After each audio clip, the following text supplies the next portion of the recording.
leaders team, there are 32 students and 2 teachers involved.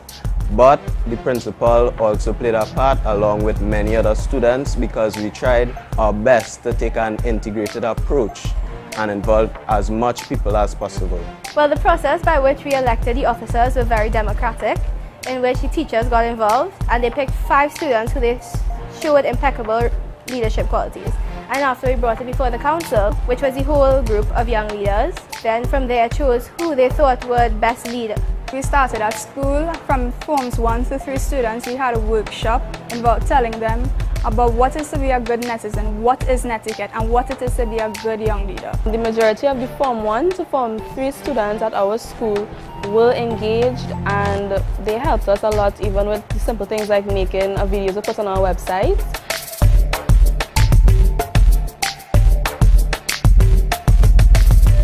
Our objective was to educate the school population about the wise usage of digital technology. Although we started late in February, my peers and I as a team worked very hard in accomplishing our desired goal.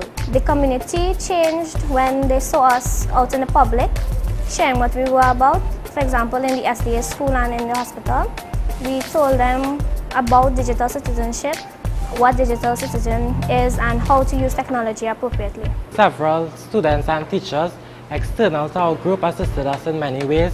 For example, my economics teacher, he assisted in our financial statement.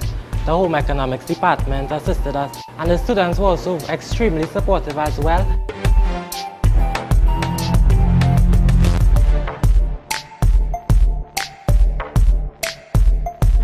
Firstly, we split the project into 2 main areas, the charity portion and the outreach portion, and then we tied them together.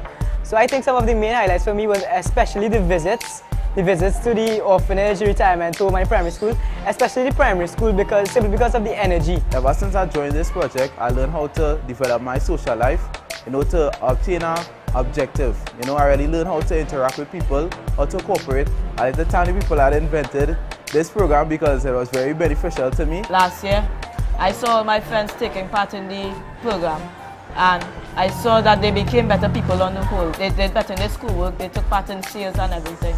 And I was like, I should do that to better myself. So the process that the team used for selecting the officers was that we had our first general meeting, and the teachers, they told us about the roles and the qualities that a student should possess in order to take on that responsibility. After we educated our school, we went to the community to help expand their knowledge on digital citizenship.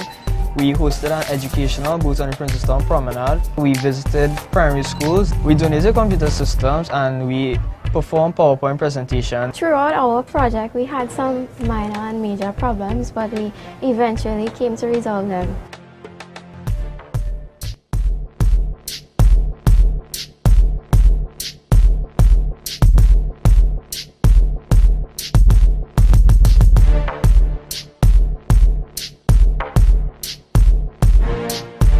The friendship, the bonding, to hang out with, people who I never really used to talk to, the caring, the sharing.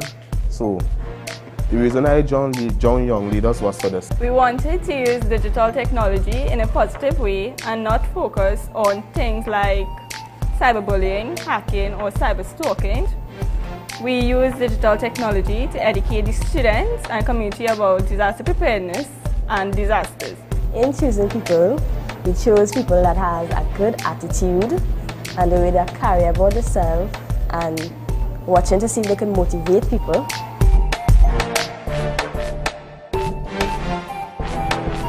As our group was not having a proper venue to keep our meetings and keep our activities, we had to use churches and pavilions to keep our activities. Dealing with our peers basically was getting to know them and getting them to put down their phone. Our community was very supportive and we enjoyed every moment with them, especially Christmas and Easter time.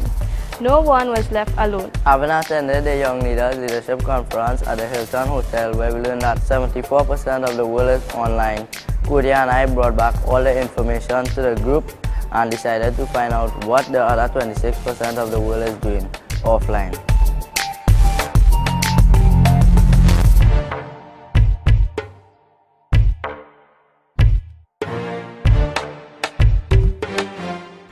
have 50 students in our group. In order for us to choose our own team, we had a survey which gave us more of an idea of our peers' online behaviors. One of the problems were financial struggles. Some of us became closer and some of us became more open to each other just because of this project. We published a book which is entitled Unhook, which is supposed to make our peers unhook from technology and also have them refrain from doing bad things online. With the community now, we went to a preschool, a primary school and several secondary schools around Tobago. In doing that, we gave them tips on how to use technology wisely, and the relationship changed because the preschoolers were so enthused about what we did and they liked the mascot and they were hyped to be a part of the project.